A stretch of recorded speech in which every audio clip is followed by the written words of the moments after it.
Hi, everyone. Welcome back to the Unleashing Potentials podcast. So, joining me today is Mikaela. Welcome. Thank you. I'm so excited to be here. I think you've created such a wonderful community with your podcast, and I'm really honored to be able to be a guest today. Thank you so much. So, where in the US are you, Mikaela? So, I am located in Virginia on the East Coast of the USA, and I'm in a small town called Williamsburg, which is rich with history. Oh, wow. That's awesome. Yeah, thank Yes. you for your patience today. You guys, I've been struggling with technology, and she's been so patient, kind, and understanding. So, thank you. Yes, of course. I think it's something we can all relate to. So, Yeah, every time I need technology, it just doesn't always work. It yeah. there's glitches. It doesn't work always. Yep. I have been there a million times. And when I So don't need it, it's there. yeah, that's true. Yeah. Mikaela, can you tell us more about you and the work that you do?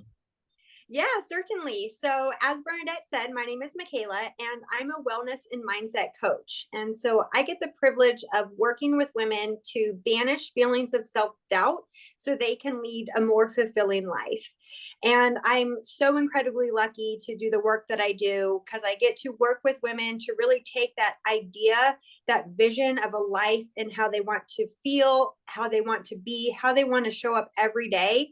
But what we do is work at identifying the gaps that are keeping that vision in their head, and we work to bring it to life. So it's incredibly rewarding, the work that we do together.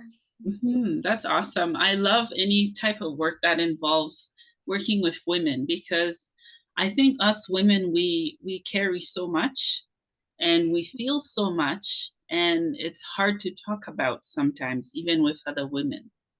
That is so true. I mean, I look back at my life and I have so many times where I actually wish I had learned earlier about just felt more confident in the community that we as women share. And there are times where I'm like, oh, if only I believed in support at that time, like Yeah. likely the story could have been different. Yeah. And I think childhood has a good portion of messing us up so bad. Yes, and Yeah. it's despite, even like our parents' best intentions. I mean, there's so much that creates our collective experience that really guides the perception and perspective we see the world. And I have found really working on building more empowering self-belief as well as a positive mindset to, you know, as much as possible, no one's perfect, right? But lean on that growth piece versus the fixed mindset has really been a game changer. Mm-hmm. What would you say set you apart from other mindset coaches? Yeah, so I have a very unique journey where I have been kind of in the throes of exactly what the women I serve have been in as well. I, for the most part, had a great growing up, but there was definitely things that created a lot of limiting beliefs in myself. And really, always, for honestly too long, I believed that I wasn't good enough. And I always had to work harder than everyone else. And life was just meant to be hard. And of course, so I had a child very young. I was 22. I just turned 22, still in college. So there's no better evidence of life being hard than being a young single mom. And just the struggle is real. I built my professional career. I spent 15 years in corporate America, and I have times I love and times that I'm just like, I wish I had made the investment into myself so much earlier in life. And it's all about perspective and being able to hold a safe space and create a collaborative relationship where both myself as the coach and my clients are willing to explore what's possible and look towards really not being able to get caught up in all of the obstacles, because there is a way. It just takes work. I don't pretend like it's a quick fix. And I think that's, something that whenever you're looking at kind of deep reflection and self-reflection, it's necessary to realize that it's a journey, just like life's a journey, your health is a journey, your mindset is a journey. And as much time as we spend kind of in the depths of despair, so to say, we'll get to a point where like, okay, I need to change. But we carry the years of despair that it seems like it should be immediate, but it's not. And then, life continues to happen. You think you have it figured out, and then something else happens. And Mhm. sometimes you forget the coping mechanisms, or even just the kind of creative power that we each hold to utilize our strengths in different ways. Mhm. Mhm. Yeah, you're right. Um, so what was it like growing up for you? So yeah, so I had a really good childhood. Overall. I was an only child, so there was, I put a lot of pressure on myself to kind of be everything, everyone, and really meet my parents' expectations. I mean, I'm lucky looking back. My parents always believed in me. They gave me all the opportunities that I ever asked for, but there was a lot of pressure I put on myself, and I was a constant kind of judge. Like I would evaluate a situation and make an assumption that everyone else around me, like it was easy for them, right? Like they had some sort of effortless enthusiasm that they could just engage and associate and feel feelings of joy and happiness so easy. And it really created a perception with myself, almost like there was something wrong with me, because I was a little bit more introverted. We did move around quite a bit. And so there were feelings of almost like I didn't belong. And honestly, looking back, like I can see that a lot of those feelings were created more so by myself than anyone else. Like I never really had anyone tell me you don't fit in. I never had that, right? But for some reason, I believed it to be true. Mhm, mhm. Yeah, I think you're not alone in that struggle because I can only imagine as an only child, the expectations, like you said, that was placed on you. Um, did you find that based on how you were raised, does it impact the way you parent now or then? Oh, yes, for sure. And I mean, I think honestly, it's like when you look back, it really depends on the state you are like in Mm, currently when you're looking back, because I can look back and I can find fault in nearly everything my parents did for me, right? mm, And then there's other times where I'm like, oh, like I am doing so good right now. I look back and I'm so appreciative of what they did. And so I think that there's definitely an aspect of, I think I do a lot of things like my parents, and it's really getting over my own judgment of how it's going to impact my daughter, right? Because there's times where maybe my daughter is upset and I don't know how to deal with her. And then I can actually be like, oh, I should have done this differently, but I did this because my parents did. Like, it's no mm. wonder. And then there's Yeah. times I look back and I'm just, overwhelmed with pride or confidence in who she's becoming. My daughter's 13, so she's, at a very precarious age. And Mhm, so I think, there's a lot to do with how it's impacted my own raising of my daughter, but a lot of it too is just the belief I have in myself and remembering that I'm doing the best that I can. My parents did the best that they can. I can look at the same thing so many different ways. So why look at the negative when a positive solution or a positive perspective exists? yeah, yeah. My daughter's also 13. Oh, really? So we're probably going through a lot of the same stuff right now. Yeah, yeah, yeah. And I'm still single as a single parent, right? There's lots of lessons that I've learned from her and from my son, and it's a learning curve. It's a learning process as single parents or just parents in general. Yes, that is so true, because I'm a fellow single parent as well. And I think there's a lot of additional pressure we put on ourselves as well to be like everything to our children. And honestly, I think one of my biggest things as well, I will say this lovingly, but I can be a bit of a control freak. I, I'm a perfectionist, but I Mhm, actually never quite realized the balance needed in kind of managing my own. I mean, at times they can be strengths, at times they can be hurdles, but I never quite recognized the balance that, I can achieve until I saw it Mm. through the eyes of my daughter, right? Like there's so many things you can be like, well, where'd she get that from? And then it's like, she's doing the exact same face, saying the exact same thing that I Mhm. did. Yeah, yeah. Do you have a favorite childhood memory that you've passed on to your daughter? Oh my goodness, I haven't thought about that, but that is a good one. So I think a lot of it is summer vacations. And so my parents were Mm. very, very, very committed to us having a traveling experience every single summer. And those have been some of my best memories. We did so many amazing things. And my mom is actually an older mom. She had me when she was 39. And so there was, even some generational differences that, showed up in very large ways.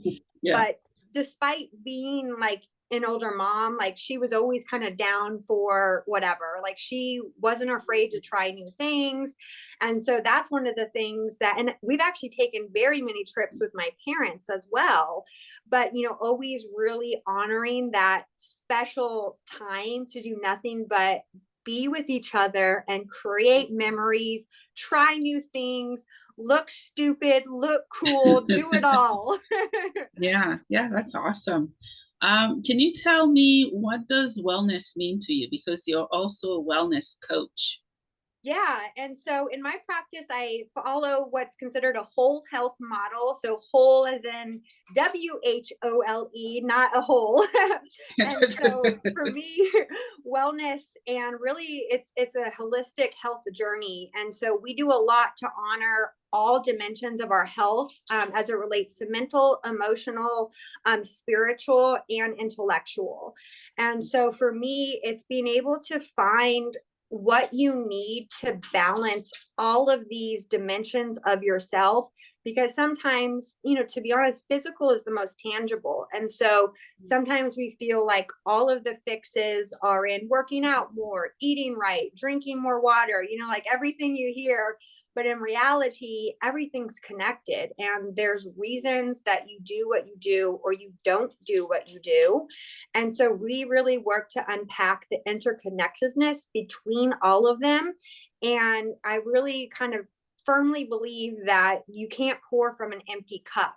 And what can we do to fill your cup? That is unique to you. I can't tell you what to do. Like, I can give you examples, I can tell you what I like to do, but in the end, your journey is unique. And let's explore ways that really give you confidence that you are the expert in yourself, because you are. Yeah, I love that. When you were saying physical, I had to sit straight Right. because I have spine issues. I noticed I was like this, so I have Yeah. to sit straight if I don't want to have more pain on my spine. But you're right. I love that you focus on every single aspect of wellness.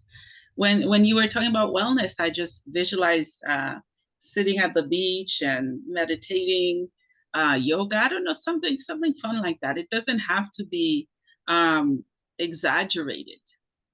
Yeah. And I mean, that's the other thing too. It's finding intention in things that you consciously make the decision to do to support yourself. Mhm. And sometimes, I mean, in my beginning, like wellness journey, to be honest, it was remembering to take my supplements every day. Like, and then that kind of became a habit. And then I learned to enjoy like a warm lemon water with ginger in the morning. Or sometimes I have like this little, this is kind of silly, but I have this like little calendar that's like an origami a day, right? And it takes Mhm. 3 to 5 minutes. I'm an incredible creative being, and times when I feel kind of stuck, or maybe like I'm, approaching, I need a broader perspective at how I'm approaching a situation. I literally pull out that origami, put my mind on it, do it. But then to me, that supports my wellness, right? That supports my essence, and that supports my strengths, which are being creative. And so it's all around finding and, not feeling like because this worked for someone, it needs to work for me. Because that's the other thing. It's, for the most part, we know what to do. It's just doing it. That's difficult. Yeah, yeah, yeah. Because most of us look for a quick fix. Exactly. I used to be one of those person as well. Like, I didn't want to do the work. I wanted Hmm. someone who was qualified to do the work to fix me because I wasn't ready to fix myself or face the emotions and the triggers that came with the trauma or pain. Hmm. How can we begin to heal ourselves with Yeah. ourselves, And right? so Because, yeah, go ahead. mhm. I absolutely love what you just said because really the first step it's being ready, right? Right. Mhm, And actually, believe it or not, that's what I called my business is ready now mindset because I spent so many years like knowing there was more for me, right? Like knowing I could feel more engaged, I could feel happier, I could feel more proud in the successes that I earned. But until I made that commitment to do the work needed, until I was truly ready, like mhm, it just, I would do the things I thought I should do, but I didn't see the broader picture. And so I think that's one of the biggest things is being able to commit to yourself mhm, and realize that the journey, like if it were easy, everyone would do it, right? But it's not. And there's, it comes in waves. It's like, you're so passionate. I'm ready now. Yes, yes, yes. And then that first roadblock comes and it's like, I can't do it. No, this is too much. This is so outside of my comfort zone. And that's where a lot of the self-doubt comes. I mean, especially in the just instance of being able to commit to yourself, but just in general, when things get mhm. uncomfortable or you're challenging yourself to see things in a different way, your body's like, whoa, whoa, whoa. Like, we've been seeing this way for a really long time. Like, you want to change how we see this? We want to change how we perceive it? Like, I don't think so. Mhm. Yeah, yeah. You brought two words that I love. I had to learn to love them: commitment Yes. and change. Somehow they do intertwine together. It depends on the topic or things that are happening within us. Hmm. Um, First of all, most of us we're too busy. Yes. Sometimes I'm like, what are you busy doing? Because Right. we all get the same amount of time. It is astonishing how some people achieve so much and some people achieve so little within, Hmm. within 24 hours. And change, we don't like change because it Nope. pushes us to do something new. We don't like new because we're not used to it. How do Hmm. you encourage your clients to accept change and to commit to change? Yeah. So one of the first things, it's really being connected with your reason why. Mhm, And that when you can harness like a deep connection to why you're seeking change, it becomes a motivating force. mhm, But it's not easy, right? Because a lot of us, when we think about goals as an example, they're a little bit, surface level. Like we want to eat better, we want to work out more, we want to meditate, we want to, do this, do that. But in the end, it's really seeking and uncovering the depth of why you want to make this change, because mhm, that then creates a force that it's intrinsically and internally motivated. And you forget about, external validation. You forget about, like, it's not about, just this task. It's about feeling more like I want to feel. And that's really being able to separate like an action item from how you want to feel, because that's the biggest thing. Like, I look back and I spent 15 years in corporate America and I was very successful and I made all of my career goals in terms of like when I wanted to reach management, the kind of the large monetary value of the portfolio I managed while being a young single mom. But I never like acknowledged it, right? And I was just like, okay, I've done it. What's the next thing? And you kind of when you put goals out there like that, you just assume you're going to feel a certain way, but you don't take time to really look at how you want to feel. So it's like, okay, check the box. What's next? mhm. Yeah, yeah, and I think it's also having realistic goals, realistic Yes. expectations. It is okay to have goals, to know what we want to achieve, but we can't start halfway. It's Right. like reading a book. what's the point of reading a book if I'm going to open the book halfway and then read? I don't know what happened in the beginning. Maybe I didn't pay attention to the author's story, right? It's learning to start. And I find that it's hard for most people to get help or to start because they're not in the mindset space and they're not humble enough to accept criticism. Yes. We think, oh, we know, like, who are you to tell me what to do? I know my life, I know my trauma. Some of us, we protect our pain and trauma at all costs. We'll do Yes. everything to protect it, to shield it, even though it's suffocating us. Yeah. I mean, that is, I can't 100% agree with you more. And then that kind of shows up as self sabotage, right? Because Mm. you're challenging yourself to release beliefs that no longer serve you. But the reality is at some point they did serve you, right? And so it's putting kind of the faith in the unknown. Like, I've held on to this, like, this got me so far. It, like, it doesn't serve me now. How am I supposed to believe that? Like, it gave me these successes. I want more, but this is what I know. Yeah, yeah, you're right. Fear of the unknown. The unknown, it used to scare me to death, to the point of being sick. Mm-hmm. What now? I love it. It's like a thrilling game. Right. So I true. I love it. love that. Yeah, it's amusing because with my podcast, I'm like, okay, I want to share my story. I started sharing with friends, and then I had an older podcast. I deleted it, and then I have this one which I'm not deleting. It's like, what's gonna happen in 5, 10 years? I don't even know what's gonna happen in the next 2 hours, right? Right.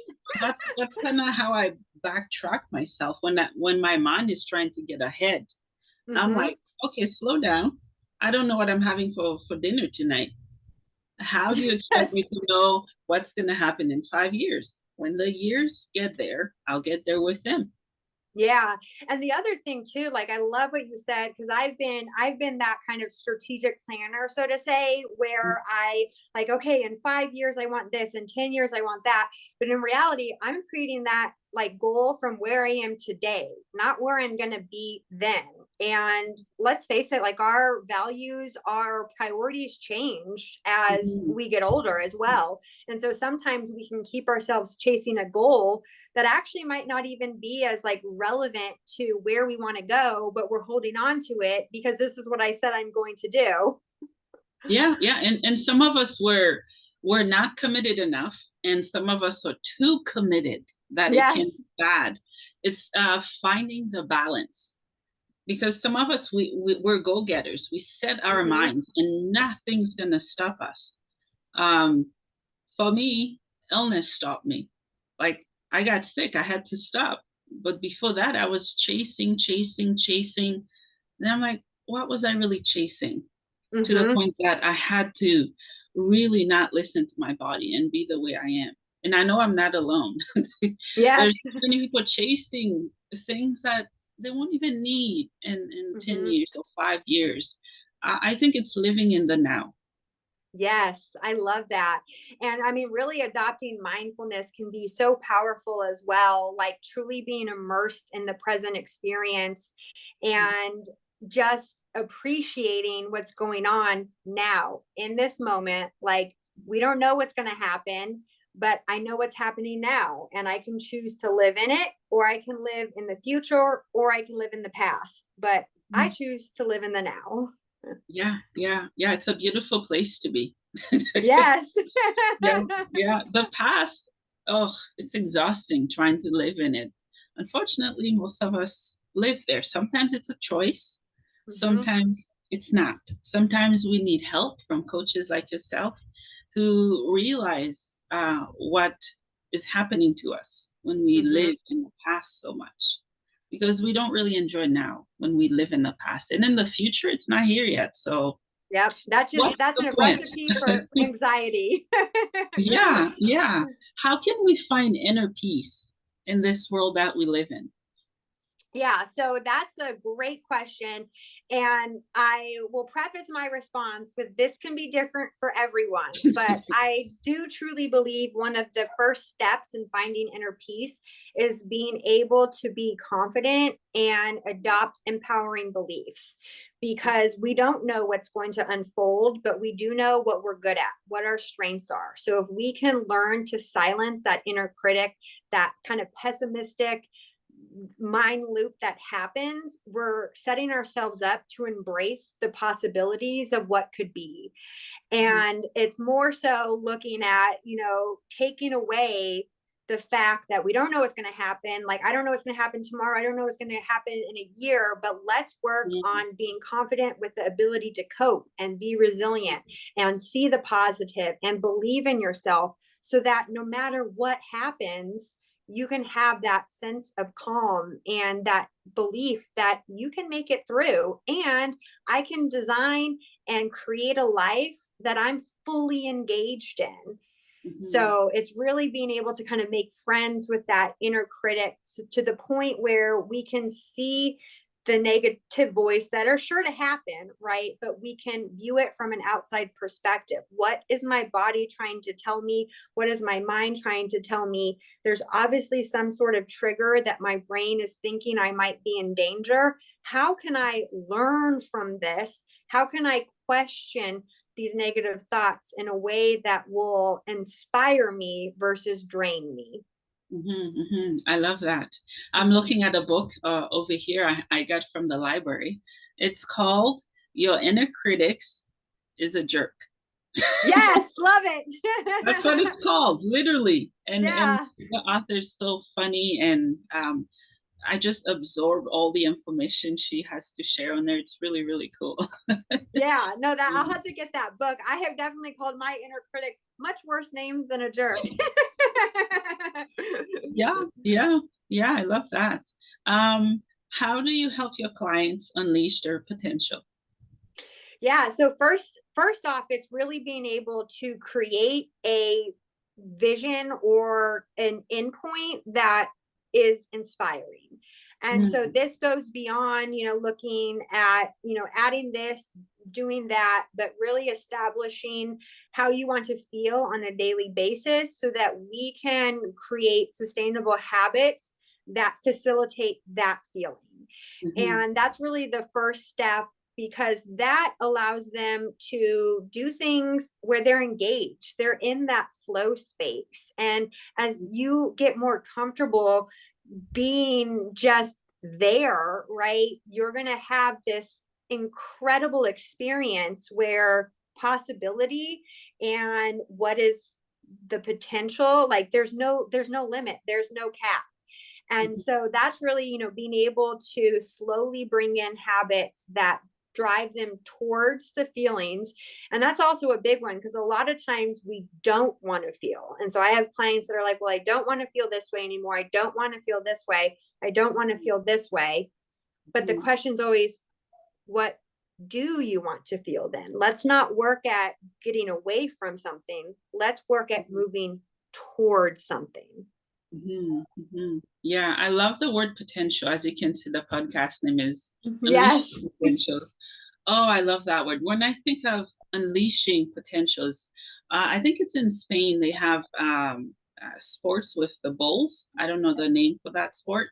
You know, when they unleash the bull, Yeah. they open the gate. When they open the gate, and you better run. Right? That's how I see potential, because so many of us, we live tiny. When we're Hmm. magnificent, we're big, we're powerful, we don't realize our worth and value. We diminish ourselves and we allow other people to do the same for us. But Hmm. when we find our reasoning, our purpose in life and mission, when we unleash, my gosh, people better move. Right? Yeah. And I mean, it creates just a feeling like no other as well. Like when you're moving towards something that truly lights you up and you continue to almost stack potential opportunity. Like you kind of start to live in this expansive headspace where you don't mute your dreams. You don't diminish how you want to feel for the sake of something else. You believe that all that is possible is achievable. Yeah, yeah. I love that you brought the word dreams. I did an episode with another podcaster, and I talked about dreams because our dreams are so important. And Mm-hmm. we sadly give even strangers or people in our lives the dab into killing our dreams. Mm-hmm. And that's something I'll echo for a very long time. Take Mm-hmm. your dreams back, take your worth back, take everything back that belongs to you. And especially as mothers, right? Mm-hmm. When we have kids, we give up on ourselves, give up on our dreams, and we feel less than. I'm like, ah, you just you give birth to kids, to Yeah. like you give life. Right. You give life. For you carried a child for 9 months and you think you're nothing, you're Right. nobody, You and created life. you're breastfeeding the stuff that is in the breast milk. They can't find that in a lab, and Yep. you think you're nothing. That yeah, it's just women needs to get up and wake up Yeah. Yeah. And and then like realize it. the other thing is then you create this ideal for yourself that now you exist for them. But Oh, yeah. right. And yes, like you part of your existence is for them, but part of like you never lose the existence of you for you as well. And that's really where I think that belief that like everything I need to do needs to do be good for my child can really kind of harm mothers ability to engage in self-care no matter what that is, because in the end it's like you can't pour from an empty cup, and so you put out what you get in. And if you're not taking care of yourself, you're not, you're depleting your energy without being able to nourish yourself. And that's the balance and that's the beauty. And that can be the same whether you're talking about a, kind of parenthood, or even just then nurturing a professional career, or nurturing any part of yourself. But you are you at the core, and you need to do things for yourself, because the better you are, the better everyone else will get of you. That's true. And I used to be one of those people as well, like, Mm-hmm. okay, this is the end. And then over time, I woke up. I'm like, no, it's not. Yeah. Right? No, it's not. And I find that sometimes there are parents that are in that space, and there might be maybe jealousy or wanting to be like the parents that are showing up, that Mm-hmm. are choosing to have more life and to not give up in life. What are your thoughts on that? Yeah, so that's actually a really big thing I see as well. And I think a lot of it has to do with like an all or nothing approach to thinking, right? And so when you're so engrossed in one specific thing, you fail to see kind of any shades of gray between, right? So I'm a mother, I have to give them everything, like they're my sole focus, Mm-hmm, period. mm-hmm, But there are other things. You can be a good mother and whatever else you want to be. You can be a good mother and take care of yourself. You can be a mother and you can be a great mother, and you can be a great, professional. You can be a great mother and so mm-hmm, really taking away that kind of, rigid black and white thinking, and being comfortable in shades of gray. Like it's not all or nothing. It's all and everything. yeah, yeah, you're right. And those are it's not a judgment, but those are the kind of parents that when their kids grow up, their kids are still in the basement. Mm-hmm. Yeah. I told my daughter, I will make sure you're in my life, but you're in your own space and have independence. Yes. We can cripple our kids if we hold on to them for too long because they're going Yes. to grow up. What happens when they leave?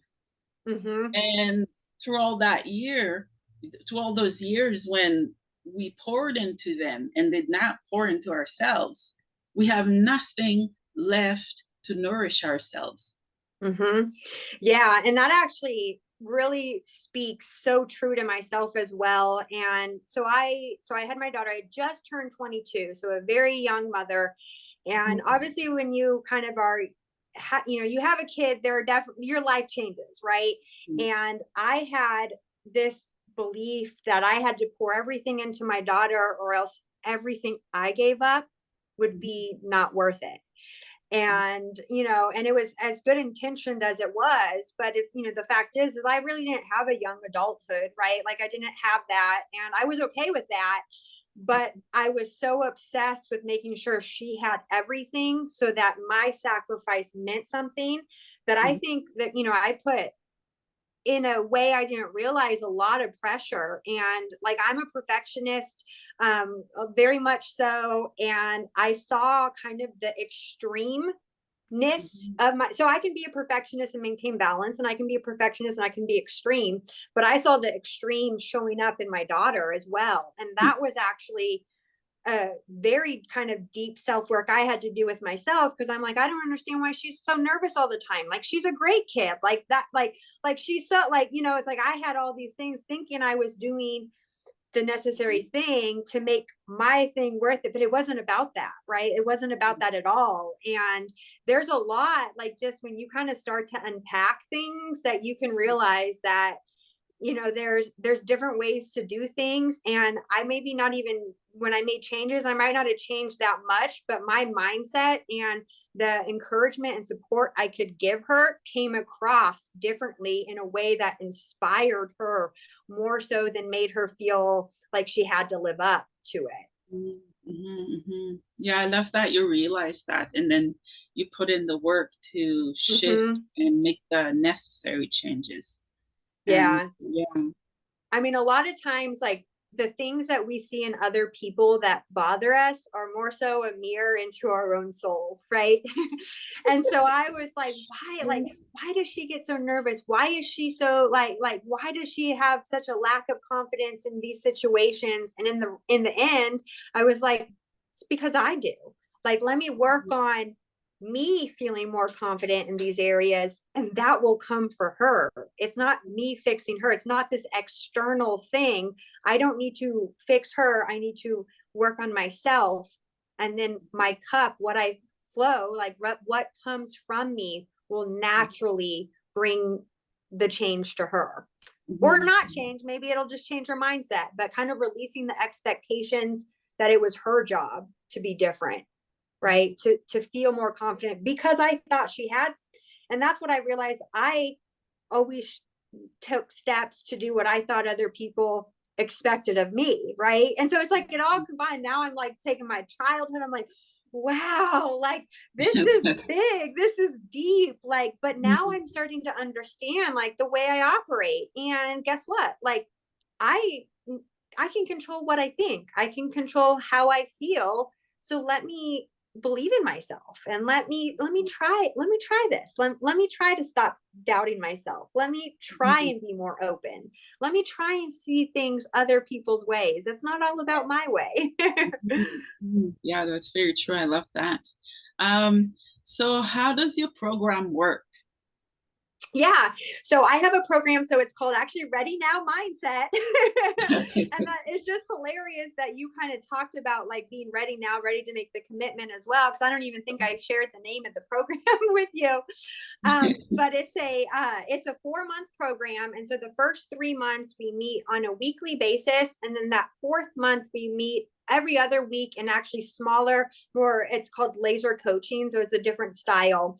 But what we do is we follow a couple pillars. The first, it's all around developing awareness. And I think that is something that is so important, because in the end, you have all the answers. You just need to be more attuned and more accepting of what your body is trying to tell you. And so it really begins with awareness, which is kind of deep reflection. That's looking at, an inventory across that whole person health model, understanding how your environment and the factors of your life work to either motivate you or drain you, and really creating a tangible goal that's not just a check, check, check, but more so like an embodiment goal. So, how I want to feel every day, how I want to show up every day. And that's, obviously easier said than done. And then we really go into working on mindset. And so that's where, through this self reflection, this self awareness, really kind of the goals are not only to create this vibrant life vision you have, but also uncover what's been holding you back from achieving. And so that's really where we can dive deep with the mindset work and being able to recognize and be aware of the limiting beliefs. And we can install more empowering beliefs and really work towards a positive mindset. And then, kind of woven in throughout this, the whole piece, is then that aspect of lifestyle. And I've kind of gone back and forth. Do I call it lifestyle? Do I call it self-care?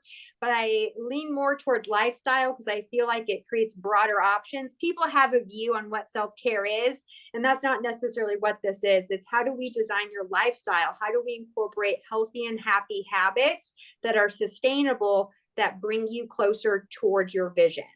And then, of course, with any coaching program, it all kind of depends upon the openness and the accountability that I, as a coach, can provide, and really being able to see through the process of change, because change management is a field all in, like, in and of itself. Oh, wow. I love what you're doing. That's a lot of amazing work. Yeah, And thank the way you. you lay it out, you're welcome. The way you lay it out, it makes sense. It's a gradual Yeah. process that in the end, that's very much worth it. Yeah, and then I have that. So the core of the program and the work happens in the first 3 months, but actually I added that fourth month, and so then we go to meeting every other week, and they're smaller 20-minute sessions, because then I call this kind of that integration period, because things will come up, and it's like, oh my gosh, like all the work I just did, like now this new thing I never thought was going to happen happens, and I don't know how to. And it's like, Mm, yeah. yes, you do. like like let's and so Yeah. let's look back at your strengths. Let's look back at how everything we've learned can apply in a way you're just not seeing. So let's focus on the solution. And that has been incredibly helpful, just to kind of empower them that this work applies everywhere.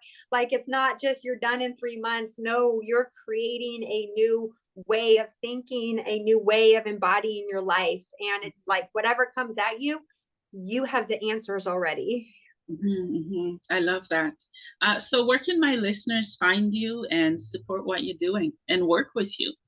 Yeah, thanks for asking. So I'm on Instagram. My handle is at ready now mindset _. And I'd also invite everyone, I have a free resource that really dives into understanding and being able to silence your inner critic more. And they can find that at www.readynowmindset.com/mind habits. Oh, wow. That's awesome. I'll make sure I share everything you just shared. Thank Before I you. let you go, you're welcome. Before I let you go, do you have any final thoughts or questions or anything we didn't cover?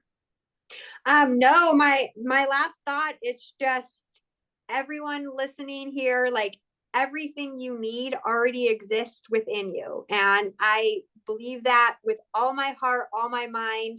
And I believe it for me. I believe it for you, Bernadette. And I believe it for everyone listening. You have everything you need to design and live the life you want.